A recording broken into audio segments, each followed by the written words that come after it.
Yeah, I'm Samata. I came from Malkajgiri. This is so nice celebration actually. I never had this kind of Christmas celebration. I'm so happy. I and along with my daughter, we both came here from 20 kilometers from here. And I'm so happy really.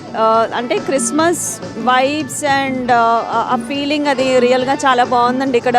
ఇది అసలు miss అయ్యే టైమే కాదు. అంటే మన రాబోయే క్రీస్తు కొరకు మనం వెయిట్ చేస్తూ మన మనసుల్ని సన్నిద్ధపరుచుకోవడము, అంటే ఇలాంటి ప్రోగ్రామ్స్తో ఇంతమంది మధ్య దేవుడిని వింటూ, దేవుడి పాటలు వింటూ, ఆ వాక్యాన్ని వింటూ మనం సన్నద్ధం అవ్వడం అన్నది చాలా మంచి విషయము. So I'm saying all of you happy Christmas, merry merry Christmas. Thank you.